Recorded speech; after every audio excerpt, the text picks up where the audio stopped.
ஆமா, நல்லா யோசிச்சு தான் சொல்றீங்களா? இதுல யோசிக்கிறதுக்கு என்ன இருக்கு? ஏளன சிரிப்போடு அவனை பார்த்தார். வைரவேல் விருட்டென எழுந்தான். அப்போ என் முடிவையும் சொல்லிடுறேன், கேட்டுக்கோங்க. நீங்க என்ன அந்த ஆண்டவனே வந்து தடுத்தாலும் நிர்மலாதான் என் மனைவிங்கிறத மாத்தவே முடியாது. நிர்மலாவோட கழுத்துல தாலின்னு ஒண்ணு ஏறுனா அது நான் கட்டுனதான் இருக்கும். நான் உயிரோட இருக்கிற வர எந்த பயிலாவது இந்த வீட்டு படியேறி நிர்மலாவ பொண்ணுன்னு கேட்டு வரட்டும்.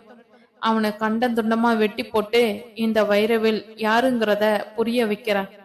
வைரவில், ஏன் கூச்சல் போடுற? ஒழுங்கா எழுந்திருச்சு வெளியே போயிடு. சண்டை போடுறதுக்காகவே கிளம்பி வந்தியா? தனசேகர் ஆத்திரமாய் கத்த, செவனேன்னு இருங்க நீங்க, அவரை அடக்கினாள் லட்சுமி. அதற்குள் அங்கே கேட்ட சப்தத்தில் கொல்லைப்புறத்தில் இருந்து தடதடவென ஓடி வந்தாள் நிர்மலா. நிர்மலா, உன்னை எனக்கு கட்டி கொடுக்க மாட்டாராம் உங்க அப்பா. நீ சொல்லு, என்ன கல்யாணம் பண்ணிக்க உனக்கு இஷ்டம் தானே? நிர்மலாவை பார்த்து கேட்டான் வைரவேல். அதற்கு, அப்படி ஒரு நிலைமை எனக்கு வந்தா கல்யாணத்துக்கு முத நாளே கிணத்துல குதிச்சு செத்து போயிடுவேன் என்றாள் நிர்மலா. அவள் சொன்ன பதில் செருப்பால் அடித்ததை போல இருந்தது அவனுக்கு. கண்கள் சிவக்க நிர்மலாவை முறைத்து பார்த்தான். விருட்டென வெளியேறினான். இந்தாங்க, நான் உங்க வீட்ல இருந்து எடுத்துட்டு போன புத்தகம். ஆதித்திடம் நீட்டினாள் நிர்மலா. படிச்சு முடிச்சிட்டியா நிர்மலா? அதை கையில் வாங்கினான் ஆதித். ஒரே மூச்சுல படிச்சு முடிச்சிட்டேன். இமைகளை பட்டாம்பூச்சிகளாய் படபடவென அசைத்தாள் நிர்மலா. கண்களில் கருமணிகள் ஆதித்திற்கு தெரியாமலேயே அவனை விழுங்கி கொண்டு இருந்தன. வேற ஏதாவது புத்தகம் வேணுமா நிர்மலா? உள்ளே போய் என் ரூம்ல டேபிள் மேல இருக்கு, வேணுங்கிறத எடுத்துட்டு போ சொல்லிவிட்டு தலையை குனிந்து கையில் இருந்த டைரியில் எதையோ எழுத தொடங்கி விட்டான். நிர்மலாவை நிமிந்து கூட பார்க்கவில்லை. எனக்கு தேவையானது புத்தகம் இல்லை ஆதித், உங்க மனசுதான் வேணும். அத தருவீங்களா ஆதித்?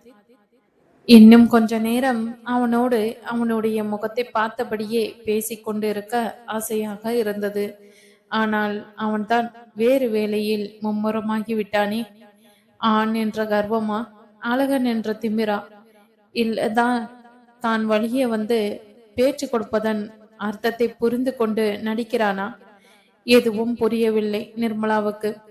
அவன் எழுதுகிற அழகை தான் ரசித்தபடியே அவன் முதுகுக்கு பின்னால் நிற்பதை யாராவது பார்த்து விட்டால் அசிங்கமாய் போய்விடுமே என்ற பயம் மனதை வருட்ட விறுவிறுவென்று உள்ளே ஓடிப்போனாள்.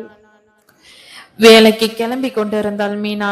புவனேஸ்வரி முன்பு மாதிரி சோர்ந்து போய் படுக்கையிலேயே இருக்கவில்லை. தன் மனதின் பாரங்களை மகளிடம் இறக்கி வைத்துவிட்ட சந்தோஷத்திலும் நிம்மதியிலும் சற்று தெளிந்திருந்தாள். உடம்பில் சுறுசுறுப்பு தெரிந்தது.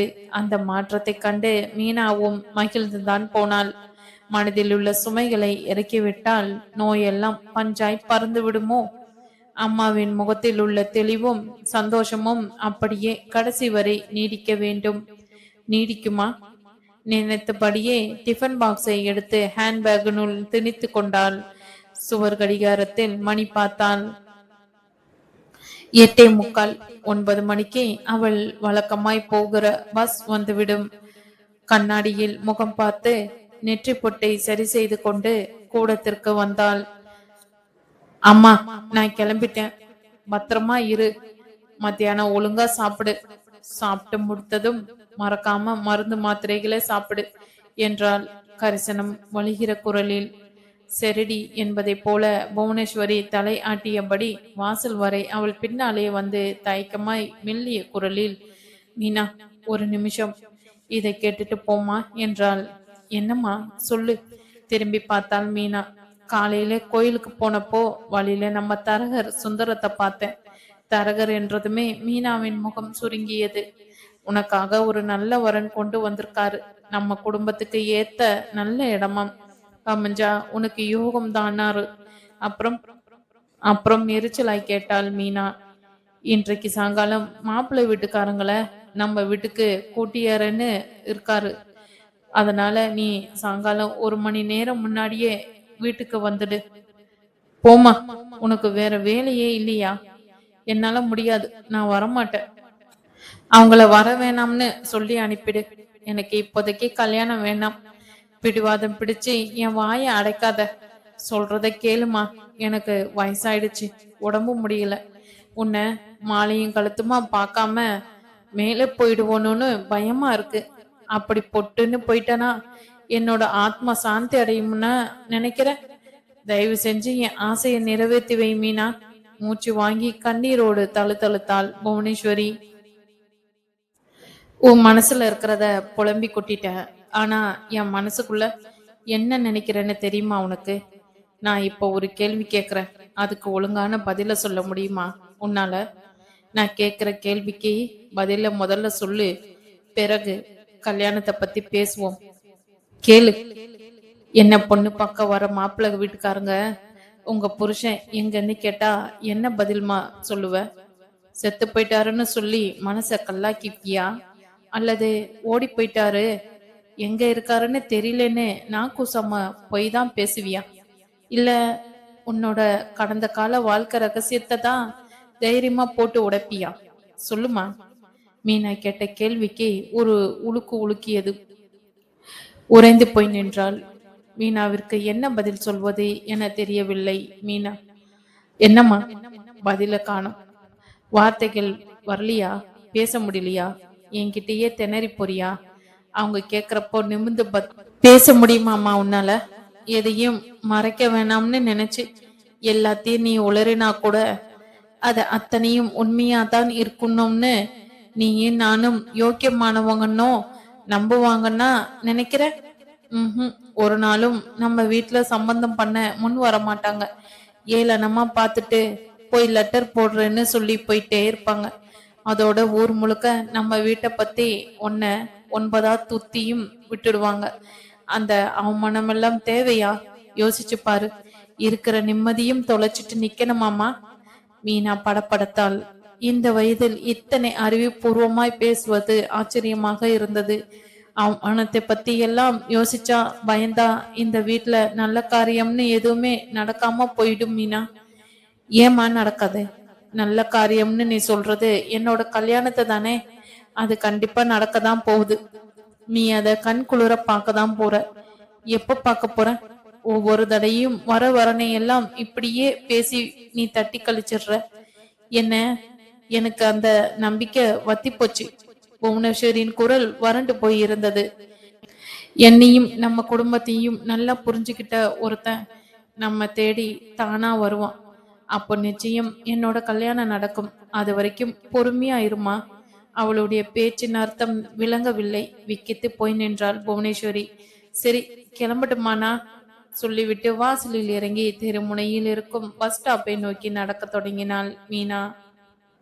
என்ன மீனா, உங்க மூஞ்சி ஒரு மாதிரியா இருக்கு, உடம்பு முடியலையா? அக்கறையோட அருகில் வந்து விசாரித்த ஆதித்தை நிமிர்ந்து பார்த்தாள் மீனா. அது லஞ்ச் டைம். அவர் கொண்டு வந்த டிஃபன் பாக்ஸை அவரவர் இருக்கையில் அமர்ந்து ஆர்வத்தோடு திறந்து சாப்பிட ஆரம்பித்திருந்தார்கள். மீனாவும் அப்பொழுதுதான் டிஃபன் பாக்ஸை திறந்திருந்தாள். உள்ளே 4 இட்லிகளும் ஒரு சின்ன கிண்ணத்தில் பொடியும் இருந்தது. ஆதித் தன் அருகில் வந்து பேச்சு கொடுத்ததும் டிஃபன் பாக்ஸை மறுபடியும் மூடி வைத்துவிட்டு அவன் கேள்விக்கு பதில் சொன்னாள். இல்லையே, எப்பவும் போலதானே இருக்கேன். பொய் சொல்றீங்க. நான் காலையில இருந்தே கவனிச்சுட்டு தான் இருக்கேன். நீங்க சரியில்லை. எப்பவும் சிரிச்ச மூஞ்சியோட இருக்கிற உங்க மூஞ்சி ஒரே வாட்டமா சுண்டி போய் தெரியுது. வீட்டுல ஏதாவது பிரச்சனையா? முகம் ஒரு கண்ணாடி, அதிசய கண்ணாடி. உள்ளத்தின் உணர்வுகளை அப்பட்டமாய் வெளியே படம் பிடித்து காட்டி விடுகிறதே. மீனா எதுவும் பேசவில்லை, மௌனமானாள். சரி, உங்களுக்கு என்கிட்ட சொல்ல விருப்பம் இல்லைன்னா பரவாயில்ல, நீங்க சாப்பிடுங்க, நான் போறேன். தன் இருக்கையை நோக்கி திரும்பி நடந்தான். என்னவோ போலாகிவிட்டது மீனாவுக்கு. அவன் கேள்வி கேட்டதற்கு பதில் சொல்லாது ஆதித்தை அலட்சியமாய் படுத்திவிட்டோமோ என்று தோன்றியது. ஆதித் சார், அவளாக கூப்பிட்டாள். கூப்பிட்டீங்களா? திரும்பி அருகில் வந்தான். பிரச்சனையெல்லாம் ஒண்ணுமில்ல. அம்மா என்ன கல்யாணம் பண்ணி கொடுக்கணும்னு துடிக்கிறாங்க. அதுக்காக தரகர் மூலமா ஒரு இடத்துல இருந்து என்னை பெண் பார்க்க வரத்துக்கு ஏற்பாடு பண்ணிட்டாங்க. இன்னைக்கு தான் வராங்களாம். சீக்கிரமா வீட்டுக்கு வந்துடுங்கன்னு அங்க. நான் மாட்டேன்னு சொல்லிட்டேன். அம்மாவோட மனசு புண்படும்படியா பேசிட்டும் வந்துட்டேன். ஏதோ ஒரு வேகத்துல அப்படி பேசிட்டு வந்துட்டேனே தவிர மனசெல்லாம் அம்மா கிட்டயே இருக்கு. வயசானவங்க, உடம்பு முடியாதவங்க வேற. அவங்க கிட்ட அப்படி பேசிருக்க கூடாதோ, நாம் செஞ்சது தப்போன்னு மனசுக்குள்ள ஒரு உறுத்தல். வேலையே ஓடல. அதான் என்றால், ஏன் கல்யாணம் வேண்டான்றீங்க? அம்மாவோட ஆசையை நிறைவேற்றி வைங்க வேண்டியது தானே? தோண்டி துருவி ஆழம் பார்த்தான் ஆதித். சரிதான், சட்டுன்னு சம்மதிக்கிற விஷயமா இது? மாப்பிள்ளையே எனக்கு பிடிச்சிருந்தாலோ நல்ல இடமா இருந்தாலோ மட்டுமே போதுமா? என்ன சரியா புரிஞ்சுக்கிட்டவரா, என்னை பத்தி முழுக்க தெரிஞ்சுக்கிட்டவரா கிடைக்கணுமே என்றபடியே டிஃபன் பாக்ஸை திறந்து இட்லியை பிட்டு மிளகாய் பொடியை தொட்டு வாயில் வைத்தாள். அப்படி ஒரு நபர் கிடைக்கிறாருன்னு வைங்க, நீங்க உடனே கல்யாணத்துக்கு சம்மதிச்சிடுவீங்களா? அவன் சட்டென்னு அந்த கேள்வி கேட்டபோது, நிச்சயமா சம்மதிப்பேன் என்றாள் மீனா. மெய் மறந்து திக்கு முக்காடி போனான் ஆதித். உள்ளுக்குள் மணி அடித்தது. டேய், இதுதான் நல்ல சந்தர்ப்பம், இதை விட்டு விடாதே. நான் உங்களை காதலிக்கிறேன் என்பதை விட நான் உங்களை கல்யாணம் பண்ணிக்கலாமா என்று கேட்பது நாகரிகமான வார்த்தைதான். மீனாவிடம் கேட்டு விடலாமா? என்னங்க யோசனை? அவன் சிந்தையை கலைத்தாள். ஒண்ணுமில்ல. சரி, போய் சாப்பிடுங்க. வந்து ஏதாவது சொல்லணுமா? ஆமா, சொல்லுங்க. இன்னைக்கு சாயங்காலம் ஹோட்டல் சந்திரிக்கு வர முடியுமா? உங்களுக்காக காத்திருக்கேன். நீங்க வந்தீங்கன்னா அப்ப சொல்றேனே. பயமாய் திக்கி திணறி கேட்க, ஓ வரனே என்றாள் சிரித்தபடியே. தனசேகரனும் லட்சுமியும் அப்பொழுதுதான் பள்ளிக்கூடத்தில் இருந்து திரும்பி இருந்தார்கள். இருவருமே பரபரப்பாய் காணப்பட்டார்கள். காரணம் என்னவென்று நிர்மலாவுக்கு புரியவில்லை. சுட சுட டீ போட்டு கொண்டு வந்து தந்தால் வாங்கி மடமடவென உறிஞ்சினார்கள். பிறகு இருவரும் கொல்லைப்புறம் போய் முகம் கழுவி ஆடை மாற்றிக்கொண்டு கூடத்திற்கு வரும் வரை இமைக்காமல் அவர்களை பார்த்தபடி நின்றிருந்த நிர்மலாவால் அதற்கு மேல் ஆர்வத்தை அடக்கிக் கொள்ள முடியவில்லை. லட்சுமியிடம் ஓடி வந்து மெல்லிய குரலில் கேட்டாள், அம்மா, 2 பேரும் வெளியூர் எங்காவது போறீங்களாமா? ஆமா நிர்மலா, எல்லாம் உன் விஷயமா தான். நிர்மலாவின் முகத்தில் குழப்பம் படர்ந்தது. புருவம் உயர்த்தினாள். வட்ட விழிகள் சுழன்றன. நிர்மலா, நம்ம தரகர்கிட்ட உன்னை பத்தி சொல்லி வச்சிருந்தேன். இன்னைக்கு மத்தியானம் பள்ளிக்கூடத்துக்கே என்னை தேடி ஓடி வந்து விட்டார். திருச்சியில இருந்து ஒரு நல்ல வரன் வந்திருக்கு. மாப்பிள்ளை ஒரு தனியார் கம்பெனில மேனேஜரா இருக்கார். கை நிறைய சம்பளம். ஒரே பையன். கூட பிறந்தவங்கன்னு யாரும் கிடையாது. அப்பா அம்மா 2 பேரும் மட்டும்தான். மாப்பிள்ளை பையன் பார்க்க லட்சணமா இருக்காரு. உங்க நிர்மலாவுக்கு பொருத்தமா இருப்பார். உங்க கௌரவத்துக்கும் தகுதிக்கும் ஏத்த இடம். முடிச்சுக்கலாமா?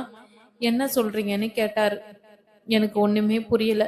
கல்யாணங்கிறது 1000 காலத்து பயிர். திடுத்துப்புன்னு அந்த வைரவேல் பயலுக்கு பயந்து சரின்னு சொல்லிட முடியாது இல்லையா? அதனால தரகர்கிட்ட முதல்ல மாப்பிள்ளை வீட்டுக்கு வந்து நானும் லட்சுமியும் அவரோட அப்பா அம்மா வீடு வாசல் இதெல்லாம் எப்படி இருக்குன்னு பாக்குறோம். மாப்பிள்ளையையும் பிடிச்சிருந்தா பிறகு ஒரு நாள் அவங்க நம்ம வீட்டுக்கு வந்து நிர்மலாவை பார்க்கட்டும். அவங்க மனசுக்கு நம்ம வீடு வாசல் நிர்மலா எல்லாமே பிடிச்சு போயிட்டா மேற்கொண்டு ஆக வேண்டியதை பத்தி பேசி ஒரு முடிவெடுக்கலாம்னு சொல்லி அனுப்பிட்டேன் என்று சகலத்தையும் நிர்மலாவிடம் ஒப்பித்தார் தனசேகரன். இப்ப 2 பேரும் தரகர் வீட்டுக்கு போய் அவரையும் அழைச்சுக்கிட்டு நேரே திருச்சிக்கு போய் மாப்பிள்ளை வீட்டை பார்த்துட்டு வந்துடுறோம். நாங்க வர வரை வீட்டை பூட்டிட்டு எதிர் வீட்டு பத்மாவோட பேசிக்கிட்டு அங்கேயே இரு என்றாள் லட்சுமி. நிர்மலாவால் பேச முடியவில்லை. திணறலாய் சொன்னாள், வேணாம்ப்பா. என்ன வேணாம்? எனக்கு கல்யாணத்துக்கு இப்ப என்னப்பா அவசரம்? அது சரி, அந்த வைரவேல் பையன் நம்ம வீட்டு படியேறி உன்னை பெண் கேட்டுட்டு போனதுல இருந்து பகீர்னு இருக்கு எங்களுக்கு. அவன் தருதல முட்டா பையன், எதுக்கும் துடிஞ்சவன். நாங்க இல்லாத நேரம் பார்த்து வீடு புகுத்து உன்கிட்ட கெலாட்டா பண்ணி நடக்க கூடாதது ஏதாவது நடந்துட்டா என்ன பண்றது? தினமும் நாங்க வேலைக்கு போகாம உன் கூட காவலுக்கு இருக்க முடியுமா? காலத்துல ஒருத்தன் கையில உன்னை புடிச்சு கொடுத்துட்டா நிம்மதியா இருக்கலாம்ல. நிர்மலா வாயெடுத்து போயிருந்தாள். திருச்சிக்கு போய்விட்டு வந்ததும் பேசிக்கொள்ளலாம், இப்பொழுது தடுக்க கூடாது. போகும்போதே தடுத்துட்டியே என்று அப்பாவும் அம்மாவும் கோவமாய் கத்த ஆரம்பித்து விடுவார்கள். அவர்கள் கோவமாய் இருக்கும்போது தன் மனதினுள் இருப்பதை சொல்ல முடியாது, சொன்னாலும் எடுப்படாது. நிர்மலா சிலையாக நின்றாள். மனதினுள் என்ன அழகில் எழுந்து அடங்க வெகு நேரம் ஆயிற்று. பத்திரமா இரு நிர்மலா, மீண்டும் ஒருமுறை சொல்லிவிட்டு தனசேகரும் லட்சுமியும் வாசலில் இறங்கினார்கள். அவர்கள் தலை மறைந்ததும் நிர்மலா வீட்டை பூட்டிவிட்டு ஆதித் வீட்டை நோக்கி நடந்தாள். ஆதித், நான் உங்களை நேசிக்கிறேன். என் உலகமே நீங்கள் தான். என் உடல், பொருள், ஆவி அனைத்திலும் ஒளிந்திருப்பது உங்களுடைய நினைவும் உருவமும் தான். எனக்கு கல்யாணம் என்று ஒன்று நடந்தால் அது உங்களோட தான். சீக்கிரமாய், வெகு சீக்கிரமாய் என் வீட்டில் வந்து என்னை பெண் கேட்டு என் கழுத்தில் 3 முடிச்சு போட்டு என்னை உங்கள் மனைவியாக ஏற்றுக்கொள்ளுங்கள். ஆதித், ஆதித், என்னை நேசிப்பீங்களா? என்னை ஏற்றுக்கொள்வீர்களா? என் கனவு பலிக்குமா? என் ஆசை நிறைவேறுமா? ஆபீஸில் இருந்து ஆதித் எப்பொழுதும் வருவான் என்று கண்கள் பூக்க காத்திருந்தாள். வழக்கமாய் 5:30 மணிக்கே வீட்டுக்கு திரும்பிவிடும் ஆதித் அன்று ஏனோ 6 மணி ஆகியும் வரவில்லை. நிர்மலாவின் தவிப்பு அதிகமாகி கொண்டே போனது. அதே நேரம் ஹோட்டல் சந்திரி ஆட்கள் அதிகமில்லாத இடமாய் பார்த்து எதிரெதிரி இருக்கையில் அமர்ந்திருந்தார்கள். மீனாவும் ஆதித்தும் ஏதோ ஒரு குருட்டு தைரியத்தில் அவளை வர சொல்லிவிட்டேனே தவிர எப்படி பேசுவது, எங்கிருந்து ஆரம்பிப்பது எதுவும் புரியவில்லை. படப்படப்பாய் இருந்தது. தான் பேச போவதை கேட்டுவிட்டு அவள் என்ன பதில் சொல்வாளோ பயமாக இருந்தது. மீனாவை அடிக்கண்ணால் பார்த்தான். எந்த சலனமும் இல்லாமல் அமர்ந்திருந்தாள். எதுவுமே பேசாமல் அவன் மௌனமாகவே இருக்க மௌனத்தை கலைத்தாள் மீனா. என்னமோ முக்கியமா பேசணும்னு சொன்னீங்க? ஆமா, பேசுங்க, எனக்கு நேரமாச்சு. என்ன காணாம அம்மா இந்நேரம் தவிச்சுக்கிட்டு இருப்பாங்க. அதை எப்படி பேசுறேன்னு தெரியலையேங்க. என்ன பயம்? சும்மா பேசுங்க. நான் புலியா சிங்கமா? சாதாரண பொண்ணு தானே. நீங்க சாதாரண பொண்ணு இல்லைங்க, தேவதை. என்னது? குப்பன்னு நிமிர்ந்தாள் மீனா. சொன்னா கோவப்பட மாட்டீங்களே? கோவப்படுற பொண்ணா இருந்தா நீங்க தேவதைன்னு சொன்னப்பவே கோவப்பட்டு இருக்க மாட்டேனா? சிரித்தாள். சிரிப்பா அது? அவனுடைய மனதினுள் காதல் நெருப்பை தகதகன வைத்த சிரிப்பு. மீனா, நான் உங்களை உயிருக்குயிரா நேசிக்கிறேன். ஒரு வழியாய் சொல்லியே விட்டான். ஆதித் உதடுகள் நடுங்க கோவினாள். நான் உங்களை கல்யாணம் பண்ணிக்க விரும்புறேன். நான் ஒரே பையன், அம்மா மட்டும்தான். என் தரப்பில் எந்த பிரச்சனையும் வராது. என் ஆசைக்கு மறுப்பு சொல்ல யாரும் இல்லை. உங்களுக்கு என்ன பிடிச்சிருந்தா சொல்லுங்க. நாளைக்கே என் அம்மாவோட உங்க வீட்டுக்கு வந்து முறைப்படி உங்க அம்மா கிட்ட பொண்ணு கேக்குற. படப்படவென்று சொல்லி முடித்து தவிப்பாய் அவள் கண்களை பார்த்தான். அவன் முகத்தை நிமிர்த்தி பார்ப்பதை தவிர்த்து சட்டென தலை குனிந்தாள் மீனா. சேலை முந்தானியை விரல்கள் இடக்கில் பின்னி பின்னி அவிழ்த்து கொண்டிருந்தாள். மீனா, சொல்லுங்க, நான் ஏதாவது தப்பா பேசிட்டேனா? நான் உங்களை கட்டாயப்படுத்தல. உங்களுக்கு விருப்பம் இருந்தா, அதுவும் என்ன பிடிச்சிருந்தாதான் உங்க வீடு தேடி வருவேன் பெண் கேட்கறதுக்கு. இல்லாட்டி வேணாம். இந்த சந்திப்பை ஒரு கனவா மறந்துடுறேன். என்ன சொல்றீங்க? என்ன பிடிச்சிருக்கா? சற்று உறக்க கேட்க சட்டென்று பிடிக்கலை என்றாள் மீனா. பிடிக்கலையா? ஆமா மீனா, நான் பிடிக்கலன்னு சொன்னது உங்களை இல்ல ஆதித். நீங்க இப்படி என்ன வாங்க போங்கன்னு கூப்பிடுறத சொல்றேன் என்றால் சிரித்தபடியே. நின்று போயிருந்த இதயம் திரும்பவும் துடிக்க ஆரம்பித்தது. அப்போ என்ன உங்களுக்கு பிடிச்சிருக்கா? முதல்ல நீங்க உங்களுக்குன்னு என்ன மரியாதையா கொடுத்து கூப்பிடுறத நிறுத்துங்க. அப்பதான் எனக்கு உங்களை பிடிக்கும். சரி, சாரி. சரி, சிரித்தான் ஆதித். நான் இத நினைச்சு கூட பார்க்கல. எதை? புத்திசாலியான, அழகான, சுறுசுறுப்பான ஒரு இப்படி என்னை வழியே தேடி வந்து உன்னை கல்யாணம் பண்ணிக்கட்டுமான்னு கேப்பாருன்னு கனவுல கூட நினைச்சதில்ல. எனக்கு எவ்வளவு சந்தோஷமா இருக்கு தெரியுமா?